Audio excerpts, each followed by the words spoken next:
গাছে এত আম দেখে মনটা জুড়িয়ে যাচ্ছে।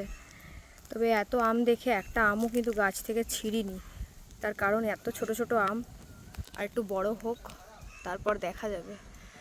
তো তোমরাও দেখে নাও, দেখে একেবারে চোখ জুড়িয়ে যাচ্ছে।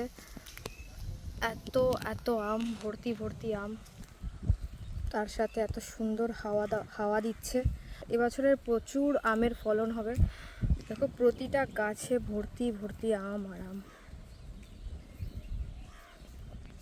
দেখো এই আমগুলো আরেকটু বড় হলেই এই আমগুলো কিন্তু একদম কাঁচা মিঠা আম হয়ে যাবে।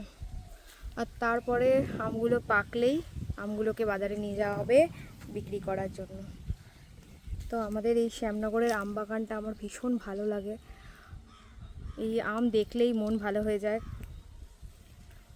দেখো তোমাদের সাথেও এত সুন্দর দৃশ্য শেয়ার করছি। আর ওই দেখো তার সাথে জমির ফসল, এটা কুমড়ো চাষ হচ্ছে। ওইদিকে টমেটো চাষ, আর ওইদিকে দেখো মাঠে কত পায়রা। তো প্রকৃতি এতটাই সুন্দর, এতটাই ভালো লাগে প্রকৃতির মধ্যে নিজেকে মিলিয়ে ফেলতে পারলে।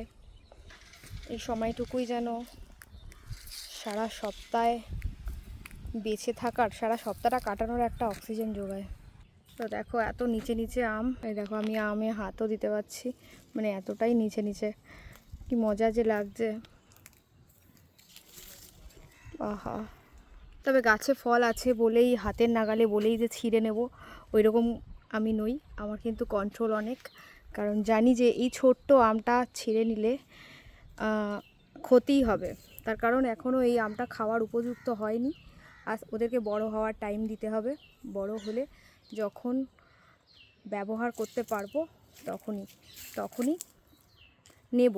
তবে হ্যাঁ, এখানে যে ফার্মার্সরা আছেন ওনাদের থেকে জিজ্ঞাসা করে পেমেন্ট করেই নেব, আমি ওইভাবে নেব না।